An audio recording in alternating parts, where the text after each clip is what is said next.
नमस्कार दोस्तों। कहानियों की श्रृंखला में आज सुनेंगे मुंशी प्रेमचंद जी की कहानी शांति।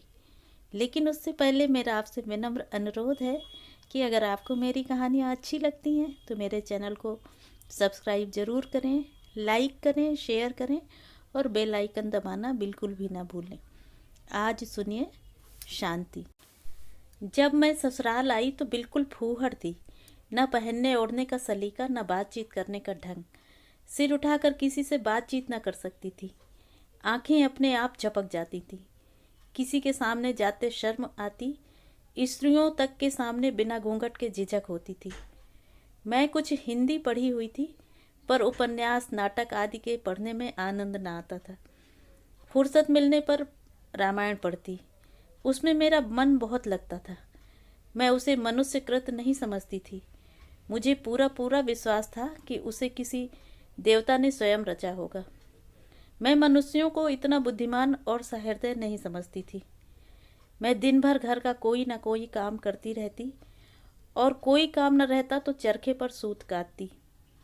अपनी बूढ़ी सास से थर थर कांपती थी। एक दिन दाल में नमक अधिक हो गया। ससुर जी ने भोजन के समय सिर्फ इतना ही कहा, नमक जरा अंदाज से डाला करो।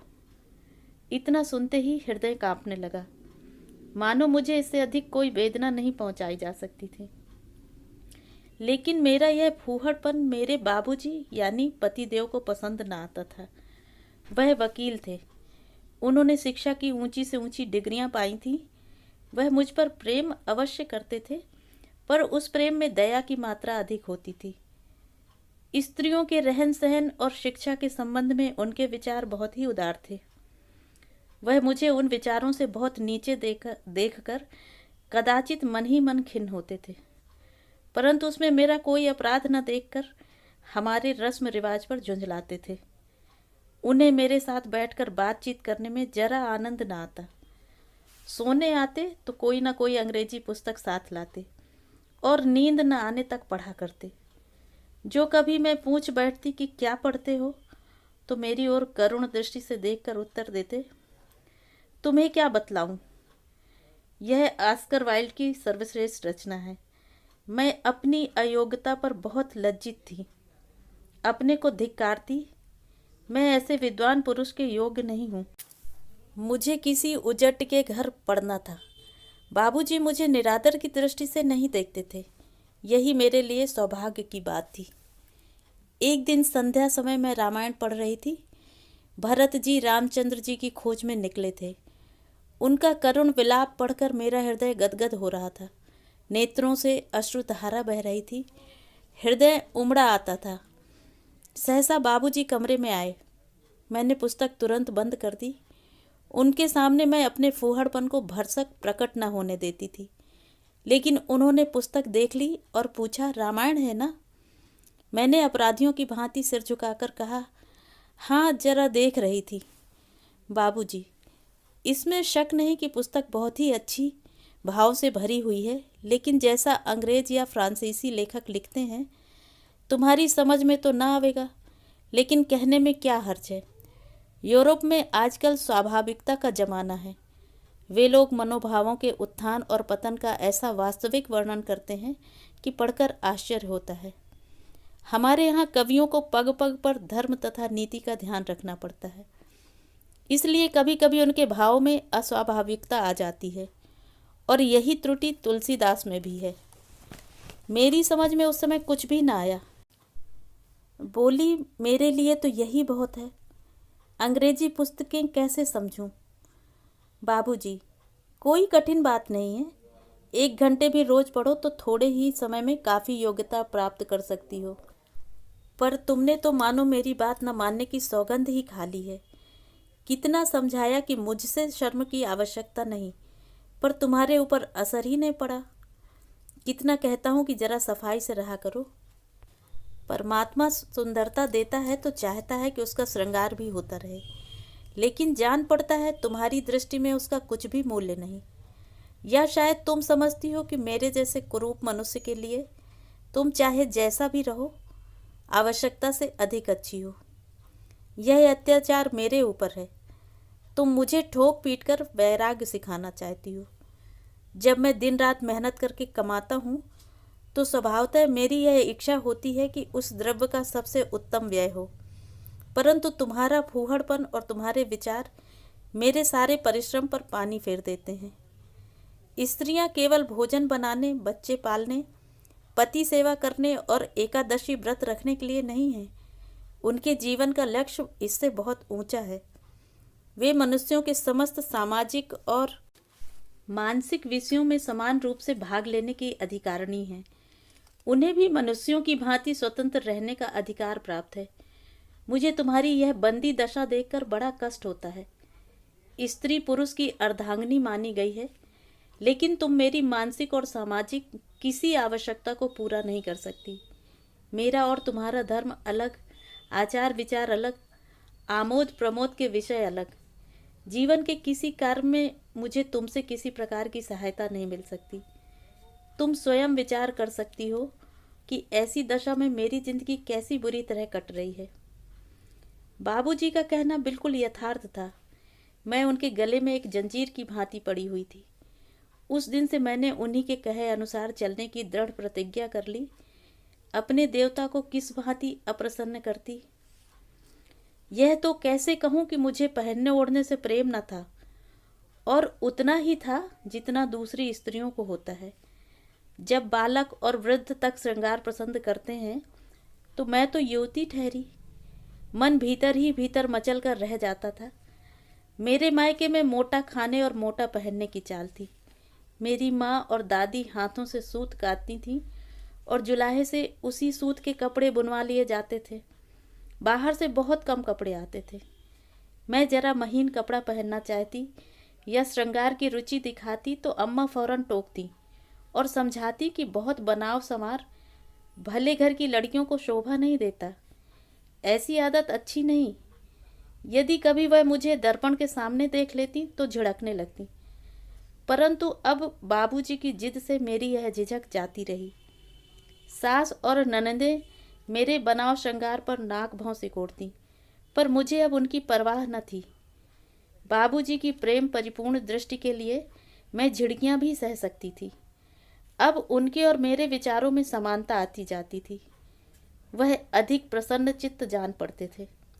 वह मेरे लिए फैशनेबल साड़ियाँ, सुंदर जैकेटें, चमकते हुए जूते और कामदार स्लीपरें लाया करते, पर मैं इन वस्तुओं को धारण कर किसी के सामने न निकलती। ये वस्त्र केवल बाबूजी के ही सामने पहनने के लिए रखे थे। मुझे इस प्रकार बनी ठनी देखकर उन्हें बड़ी प्रसन्नता होती थी। स्त्री अपने पति की प्रसन्नता के लिए क्या नहीं कर सकती। अब घर के काम काज से मेरा अधिक समय बनाव श्रृंगार तथा पुस्तकावलोकन में ही बीतने लगा। पुस्तकों से मुझे प्रेम होने लगा था। यद्यपि अभी तक मैं अपने ससुर सास का लिहाज करती थी, उनके सामने बूट और गाउन पहनकर निकलने का मुझ में साहस न होता था, पर मुझे उनकी शिक्षापूर्ण बातें न भाती थीं। मैं सोचती, जब मेरा पति सैकड़ों रुपए महीने कमाता है तो घर में चेरी बनकर क्यों रहूं? यूँ अपनी इच्छा से चाहे जितना काम करूं, पर वे लोग मुझे आज्ञा देने वाले कौन होते हैं? मुझ में आत्माभिमान की मात्रा बढ़ने लगी। यदि अम्मा मुझे कोई काम करने को कहती तो मैं अदबदा कर टाल जाती। एक दिन उन्होंने कहा, सवेरे के जलपान के लिए कुछ दाल मोट बना लो। मैं बात अनसुनी कर गई। अम्मा ने कुछ देर तक मेरी राह देखी, पर जब मैं अपने कमरे से न निकली तो उन्हें गुस्सा हो आया।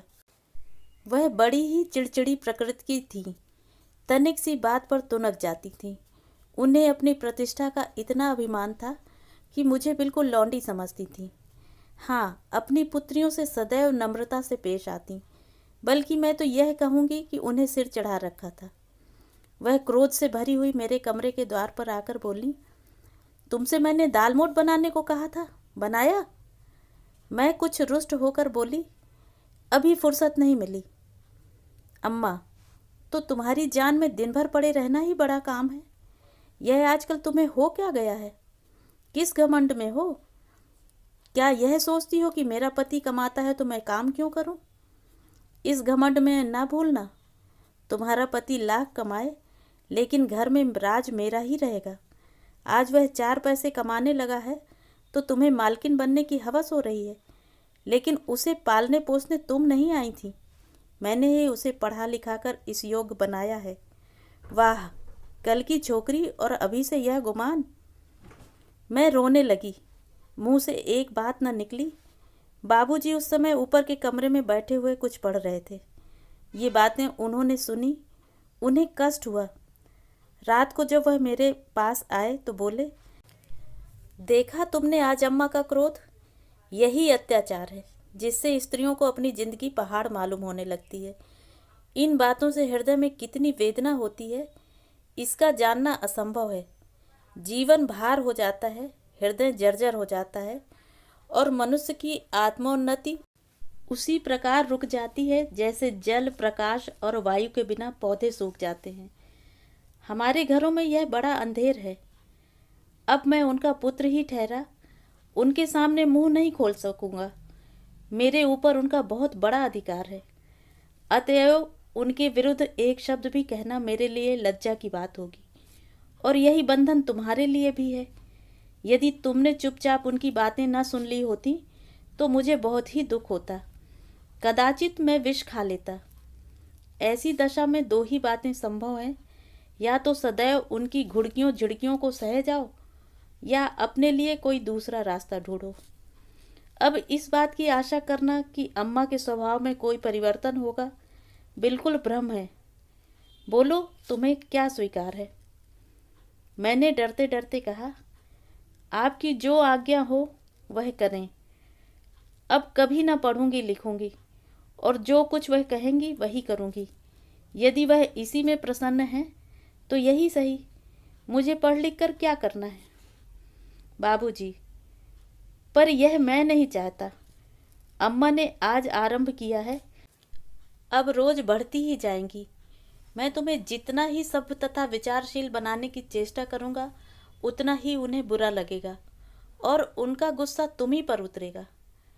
उन्हें पता नहीं कि जिस आबो हवा में उन्होंने अपनी जिंदगी बिताई है वह अब नहीं रही।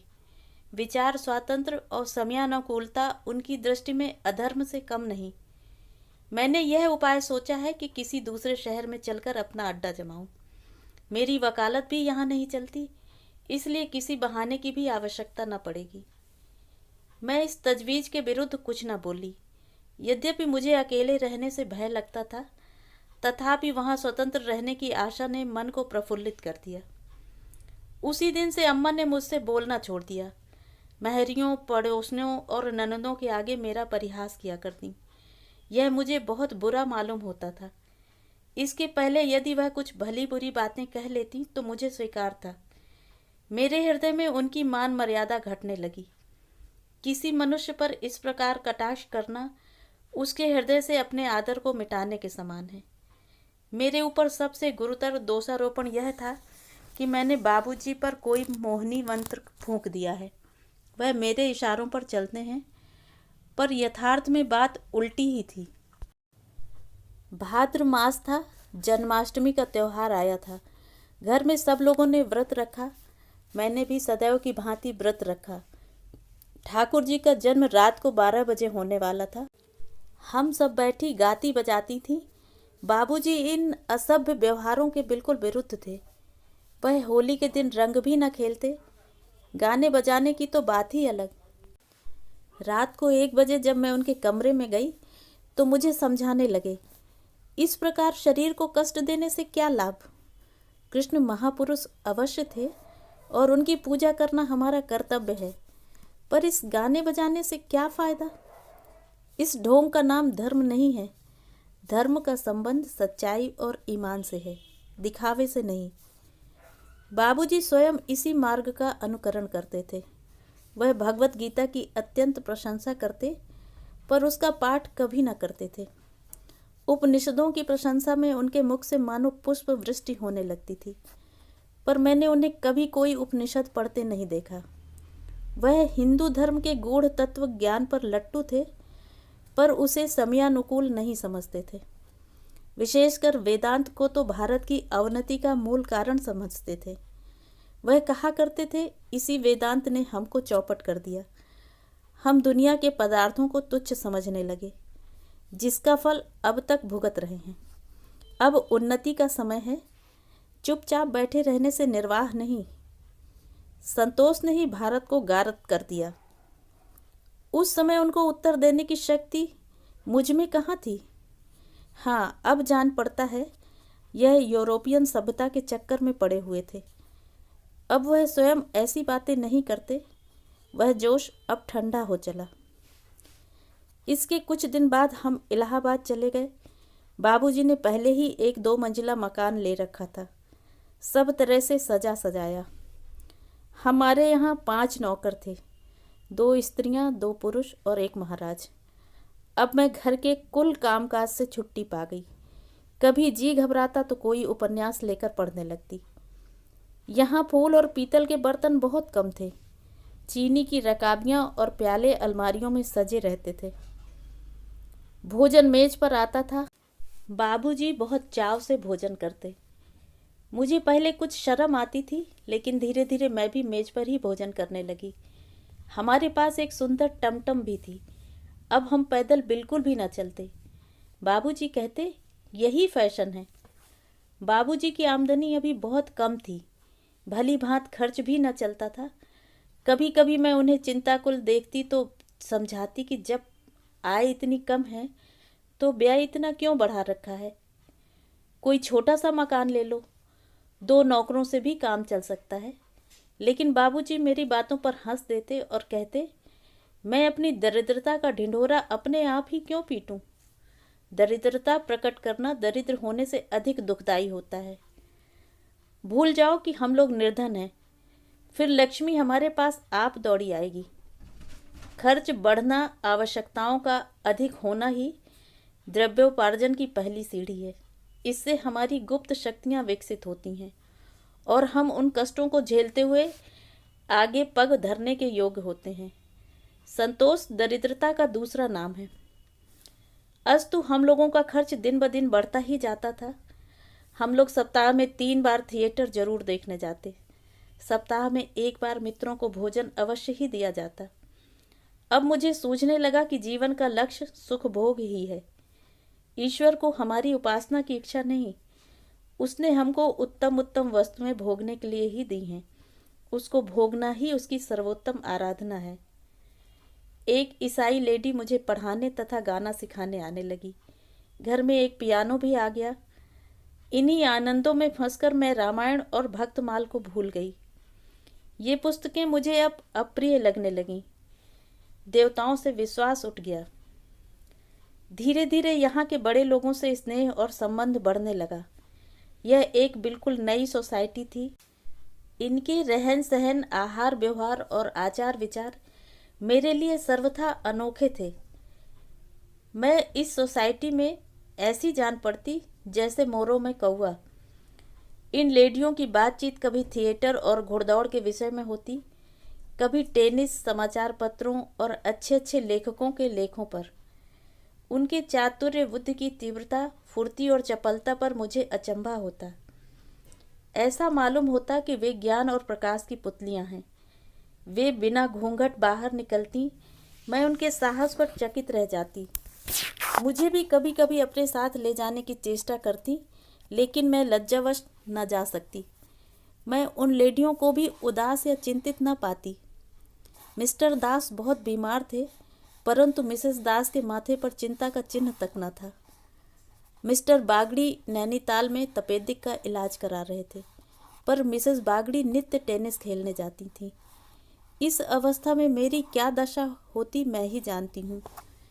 इन लेडियों की रीति नीति में एक आकर्षण शक्ति थी जो मुझे खींचे लिए जाती थी। मैं उन्हें सदैव आमोद प्रमोद के लिए उत्सुक देखती और मेरा भी जी चाहता कि उन्हीं की भांति मैं भी निसंकोच हो जाती। उनका अंग्रेजी वार्तालाप सुन मुझे महसूस होता कि ये देवियां हैं। मैं अपनी इन त्रुटियों की पूर्ति के लिए प्रयत्न किया करती थी। इसी बीच में मुझे एक खेदजनक अनुभव होने लगा। यद्यपि बाबूजी पहले से मेरा अधिक आदर करते, मुझे सदैव डियर डार्लिंग कहकर पुकारते थे, तथापि मुझे उनकी बातों में एक प्रकार की बनावट मालूम होती थी। ऐसा प्रतीत होता मानो ये बातें उनके हृदय से नहीं, केवल मुख से निकलती हैं। उनके स्नेह और प्यार में हार्दिक भावों की जगह अलंकार ज़्यादा होता था। किंतु और भी अचंभे की बात यह थी कि अब मुझे बाबूजी पर वह पहले किसी श्रद्धा न रही। अब उनके सिर की पीड़ा से मेरे हृदय में पीड़ा न होती थी। मुझ में आत्मगौरव का आविर्भाव होने लगा था। अब मुझे भी अपनी सुंदरता पर गर्व होने लगा था। मैं अब किसी दूसरे के लिए नहीं, अपने लिए जीती थी। त्याग तथा सेवा का भाव मेरे हृदय से लुप्त होने लगा था। मैं अब भी पर्दा करती थी, परंतु हृदय अपनी सुंदरता की सराहना सुनने के लिए व्याकुल रहता था। एक दिन मिस्टर दास तथा और भी अनेक सभ्यगण बाबूजी के साथ बैठे थे। मेरे और उनके बीच केवल एक पर्दे की आड़ थी। बाबूजी मेरी इस झिझक से बहुत ही लज्जित थे। इसे वह अपनी सभ्यता में काला धब्बा समझते थे। कदाचित यह दिखाना चाहते थे कि मेरी स्त्री इसलिए पर्दे में नहीं है कि वह रूप तथा वस्त्राभूषणों में किसी से कम है, बल्कि इसलिए है कि अभी भी उसे लज्जा आती है। वह मुझे किसी बहाने से बार बार पर्दे के निकट बुलाते, जिसमें उनके अनेक मित्र मेरी सुंदरता और वस्त्राभूषण देख लें। अंत में कुछ दिन बाद मेरी झिझक गायब हो गई। इलाहाबाद आने के पूरे 2 वर्ष बाद में बाबूजी के साथ बिना पर्दे के सैर करने लगी। सैर के बाद टेनिस की नौबत आई। अंत में मैंने क्लब जाकर दम लिया। पहले यह टेनिस और क्लब मुझे तमाशा सा मालूम होता था, मानो वे लोग व्यायाम के लिए नहीं बल्कि फैशन के लिए टेनिस खेलने आते थे। वे कभी न भूलते थे कि हम टेनिस खेल रहे हैं। उनके प्रत्येक काम में, झुकने में, दौड़ने में, उचकने में एक कृत्रिमता होती थी, जिससे यह प्रतीत होता था कि इस खेल का प्रयोजन कसरत नहीं, केवल दिखावा है। क्लब में इससे विचित्र अवस्था थी। वह पूरा स्वांग था, भद्दा और बेजोड़। लोग अंग्रेजी के चुने हुए शब्दों का प्रयोग करते थे, जिसमें कोई सार न होता था। स्त्रियों की वह फूहड़ निर्लज्जता और पुरुषों की वह भाव शून्य स्त्री पूजा मुझे भी न भाती थी। चारों ओर अंग्रेजी चाल ढाल की हास्यजनक नकल थी, परंतु क्रमशः मैं भी वह रंग पकड़ने और उन्हीं का अनुकरण करने लगी। अब मुझे अनुभव हुआ कि इस प्रदर्शन लोलुपता में कितनी शक्ति है। मैं अब नित्य नए श्रृंगार करती, नित्य नया रूप भरती, केवल इसलिए कि क्लब में सबकी आंखों में चुभ जाऊं। अब मुझे बाबूजी के सेवा सत्कार से अधिक अपने बनाव श्रृंगार की धुन रहती थी। यहाँ तक कि यह शौक एक नशा सा बन गया। इतना ही नहीं, लोगों से अपने सौंदर्य की प्रशंसा सुनकर मुझे एक अभिमान मिश्रित आनंद का अनुभव होने लगा। मेरी लज्जाशीलता की सीमाएं विस्तृत हो गईं। वह दृष्टिपात जो कभी मेरे शरीर के प्रत्येक रोए को खड़ा कर देता, और वह हास्य कटाक्ष जो कभी मुझे विष खा लेने को प्रस्तुत कर देता, उनसे अब मुझे एक उन्मादपूर्ण हर्ष होता था। परंतु जब कभी मैं अपनी अवस्था पर आंतरिक दृष्टि डालती तो मुझे बड़ी घबराहट होती थी। यह नाव किस घाट लगेगी। कभी कभी इरादा करती कि क्लब ना जाऊंगी, परंतु समय आते ही फिर तैयार हो जाती। मैं अपने वश में न थी। मेरी सत्कल्पनाएं निर्बल हो गई थीं। 2 वर्ष और बीत गए और अब बाबूजी के स्वभाव में एक विचित्र परिवर्तन होने लगा। वह उदास और चिंतित रहने लगे। मुझसे बहुत कम बोलते। ऐसा जान पड़ता था कि इन्हें कठिन चिंता ने घेर रखा है या कोई बीमारी हो गई है। मुंह बिल्कुल सूखा रहता था। तनिक तनिक सी बात पर नौकरों पे झल्लाते थे और बाहर बहुत कम जाते। अभी 1 ही मास पहले वह 100 काम छोड़कर क्लब अवश्य जाते थे। वहां गए बिना उन्हें कल न पड़ती थी। अब अधिकतर अपने कमरे में आराम कुर्सी पर लेटे हुए समाचार पत्र और पुस्तकें देखा करते थे। मेरी समझ में न आता कि बात क्या है।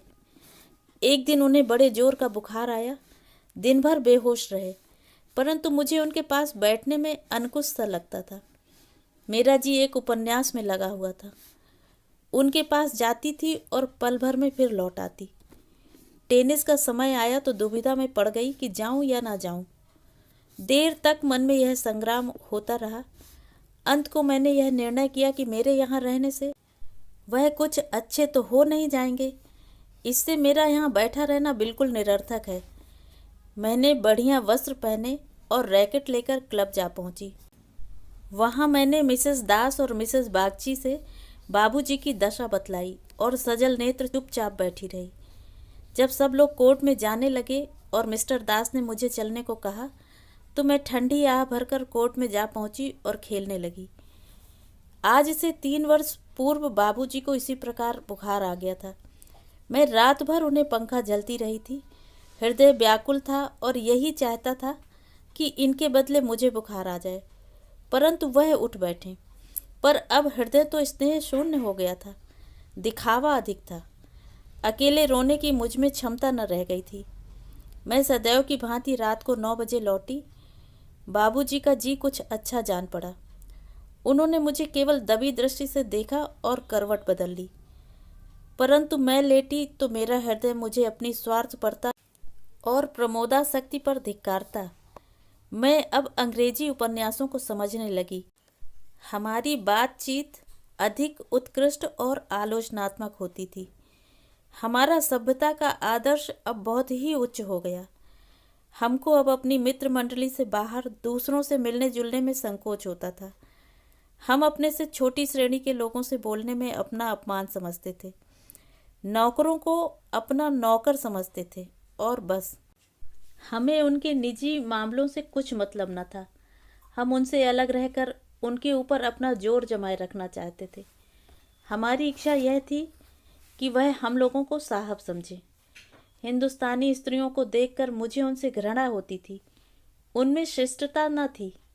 खैर, बाबूजी का जी दूसरे दिन भी न संभला। मैं क्लब न गई, परंतु जब लगातार 3 दिन तक उन्हें बुखार आता गया और मिसेस दास ने बार बार एक नर्स बुलाने का आदेश दिया तो मैं सहमत हो गई।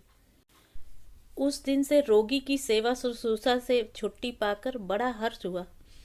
यद्यपि 2 दिन मैं क्लब न गई थी, परंतु मेरा जी वहीं लगा रहता था, बल्कि अपने भीरुतापूर्ण त्याग पर क्रोध भी आता था।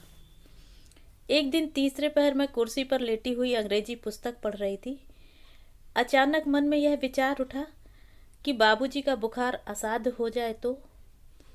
पर इस विचार से लेश मात्र भी दुख न हुआ। मैं इस शोकमय कल्पना का मन ही मन आनंद उठाने लगी।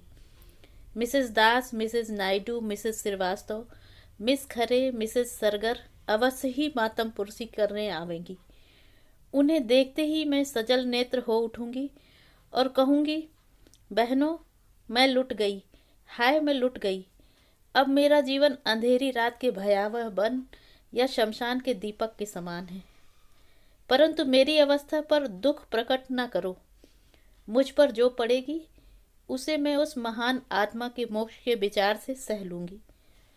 मैंने इस प्रकार मन में एक शोकपूर्ण व्याख्यान की रचना कर डाली। यहाँ तक कि अपने उस वस्त्र के विषय में भी निश्चय कर लिया जो मृतक के साथ शमशान जाते समय पहनूंगी। इस घटना की शहर भर में चर्चा हो जाएगी। सारे कैंटोनमेंट के लोग मुझे संवेदना के पत्र भेजेंगे। तब मैं उनका उत्तर समाचार पत्रों में प्रकाशित करा दूंगी कि मैं प्रत्येक शोक पत्र का उत्तर देने में असमर्थ हूँ। हृदय के टुकड़े टुकड़े हो गए हैं। उसे रोने के सिवा और किसी काम के लिए समय नहीं है। मैं इस हमदर्दी के लिए उन लोगों की कृतज्ञ हूँ और उनसे विनयपूर्वक निवेदन करती हूँ कि वे मृतक की आत्मा की सद्गति निमित्त ईश्वर से प्रार्थना करें। मैं इन्हीं विचारों में डूबी हुई थी कि नर्स ने आकर कहा, आपको साहब याद करते हैं। यह मेरे क्लब जाने का समय था। मुझे उनका बुलाना अखर गया, लेकिन 1 मास हो गया था। वह अत्यंत दुर्बल हो रहे थे। उन्होंने मेरी ओर विनयपूर्ण दृष्टि से देखा। उसमें आंसू भरे हुए थे। मुझे उन पर दया आई। मैं बैठ गई और ढाढ़स देते हुए बोली, क्या करूं, कोई दूसरा डॉक्टर बुलाऊं? बाबूजी आंखें नीची करके अत्यंत करुण भाव से बोले, यहाँ मैं कभी अच्छा नहीं हो सकता। मुझे अम्मा के पास पहुंचा दो। मैंने कहा, क्या आप समझते हैं कि वहाँ आपकी चिकित्सा यहाँ से अच्छी होगी? बाबूजी बोले, क्या जाने क्यों मेरा जी अम्मा के दर्शनों को लालायित हो रहा है। मुझे ऐसा मालूम होता है कि मैं वहाँ बिना दवा दर्पण के भी अच्छा हो जाऊंगा। मैं यह केवल आपका विचार मात्र है। बाबूजी, शायद ऐसा ही हो, लेकिन मेरी विनय स्वीकार करो, मैं इस रोग से नहीं, इस जीवन से ही दुखित हूँ। मैंने अचरज से उनकी ओर देखा। बाबूजी फिर बोले, हाँ, इस जिंदगी से तंग आ गया हूँ। मैं अब समझ रहा हूँ कि मैं जिस स्वच्छ लहराते हुए निर्मल जल की ओर दौड़ा जा रहा था, वह मरुभूमि है। मैं इस प्रकार जीवन के बाहरी रूप पर लट्टू हो रहा था, परंतु अब मुझे उसकी आंतरिक अवस्थाओं का बोध हो रहा है। इन 4 वर्षों में मैंने इस उपवन में खूब भ्रमण किया और उसे आदि से अंत तक कंटक में पाया। यहाँ ना तो हृदय को शांति है, ना आत्मिक आनंद। यह एक उन्मत्त, अशांतिमय, स्वार्थपूर्ण, विलास युक्त जीवन है। यहाँ न नीति है, न धर्म, न सहानुभूति, न सहृदयता। परमात्मा के लिए मुझे इस अग्नि से बचाओ। यदि और कोई उपाय न हो तो अम्मा को एक पत्र ही लिख दो, वह अवश्य ही यहाँ आएंगी। अपने अभागे पुत्र का दुख उनसे न देखा जाएगा।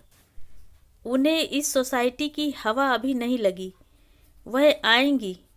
उनकी वह ममतापूर्ण दृष्टि, वह स्नेहपूर्ण शुश्रूषा मेरे लिए 100 औषधियाँ का काम करेगी। उनके मुख पर वह ज्योति प्रकाशमान होगी जिसके लिए मेरे नेत्र तरस रहे हैं। उनके हृदय में स्नेह है, विश्वास है। यदि उनकी गोद में मैं मर भी जाऊं तो मेरी आत्मा को शांति मिलेगी। मैं समझी कि यह बुखार की बकझक है। नर्स से कहा, जरा इनका टेम्परेचर तो लो, मैं अभी डॉक्टर के पास जाती हूँ। मेरा हृदय एक अज्ञात भय से कांपने लगा। नर्स ने थर्मामीटर निकाला, परंतु ज्यों ही वह बाबूजी के समीप गई, उन्होंने उसके हाथ से वह यंत्र छीनकर पृथ्वी पर पटक दिया। उसके टुकड़े टुकड़े हो गए। फिर मेरी ओर एक अवहेलनापूर्ण दृष्टि से देखकर कहा, साफ साफ क्यों नहीं कहती हो कि मैं क्लब घर जाती हूँ, जिसके लिए तुमने ये वस्त्र धारण किए हैं और गाउन पहना है। खैर, घूमती हुई यदि डॉक्टर के पास जाना तो कह देना कि यहाँ टेम्परेचर उस बिंदु पर पहुँच चुका है जहाँ आग लग जाती है। मैं और भी अधिक भयभीत हो गई। हृदय में एक करुण चिंता का संचार होने लगा। गला भर आया। बाबूजी ने नेत्र मूंद लिए थे और उनकी सांस वेग से चल रही थी। मैं द्वार की ओर चली कि किसी को डॉक्टर के पास भेजूं। यह फटकार सुनकर स्वयं कैसे जाती। इतने में बाबूजी उठ बैठे और विनीत भाव से बोले, श्यामा, मैं तुमसे कुछ कहना चाहता हूँ। बात 2 सप्ताह से मन में थी, पर साहस न हुआ।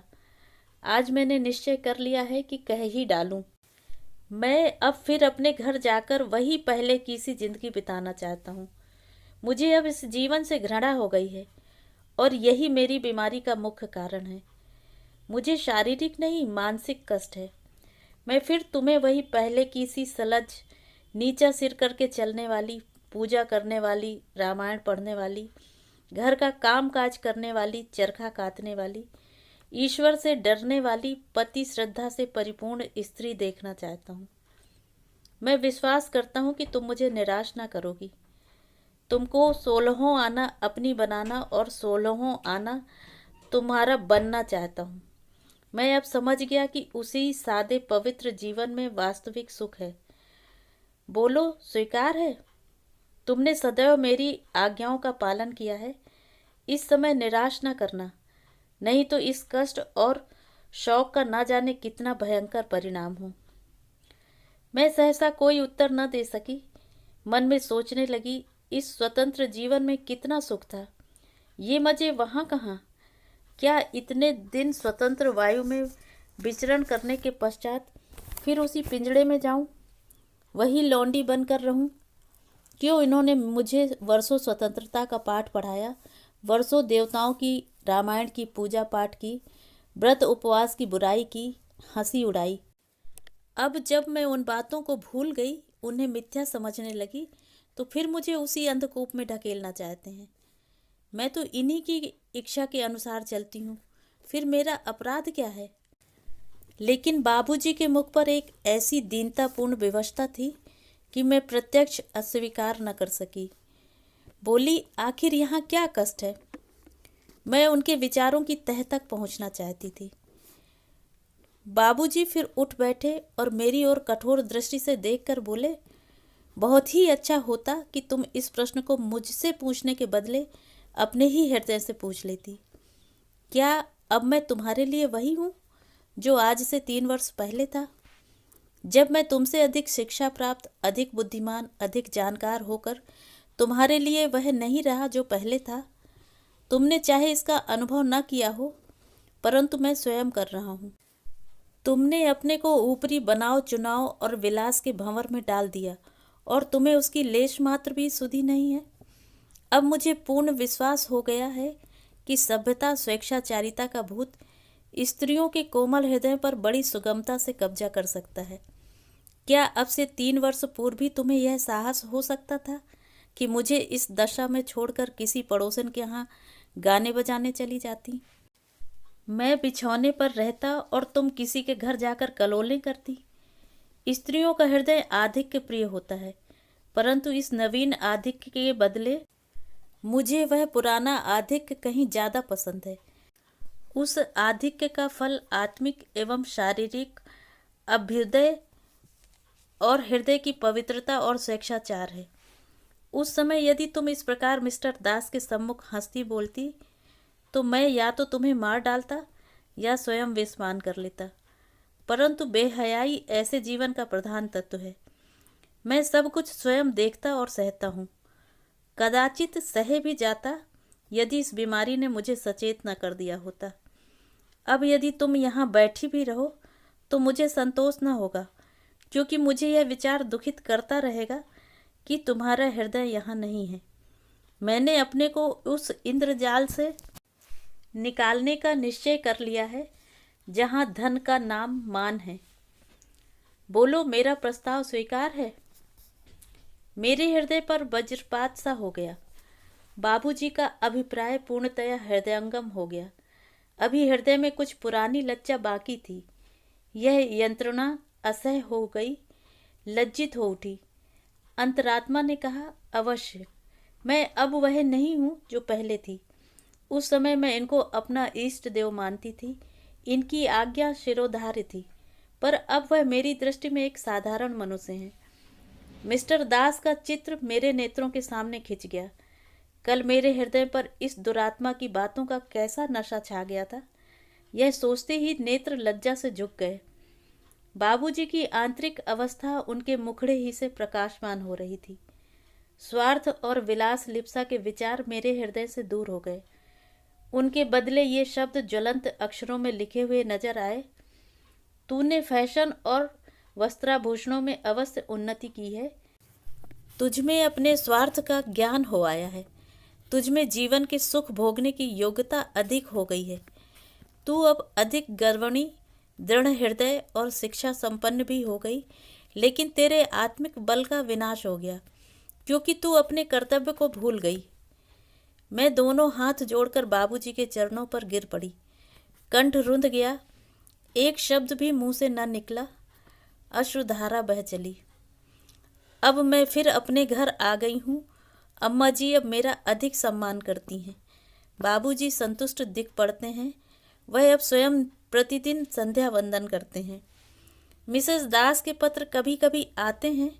वह इलाहाबादी सोसाइटी के नवीन समाचारों से भरे होते हैं। मिस्टर दास और मिस भाटिया के संबंध में कलुषित बातें उड़ रही हैं। मैं इन पत्रों का उत्तर तो देती हूँ, परंतु चाहती हूँ कि अब वह ना आते तो अच्छा होता। वह मुझे उन दिनों की याद दिलाते हैं जिन्हें मैं भूल जाना चाहती हूँ। कल बाबूजी ने बहुत सी पुरानी पोथियाँ अग्निदेव को अर्पण की। उनमें ऑस्कर अवार्ड की कई पुस्तकें थीं। वह अब अंग्रेजी पुस्तकें बहुत कम पढ़ते हैं। उन्हें कार्लाइल, रस्किन और एमर्सन के सिवा और कोई पुस्तक पढ़ते मैं नहीं देखती। मुझे तो अपनी रामायण और महाभारत में फिर वही आनंद प्राप्त होने लगा है। चरखा पहले से अधिक चलाती हूँ, क्योंकि इस बीच चरखे ने खूब प्रचार पा लिया है। तो ये थी कहानी। कहानी आपको कैसी लगी कमेंट करके ज़रूर बताएं।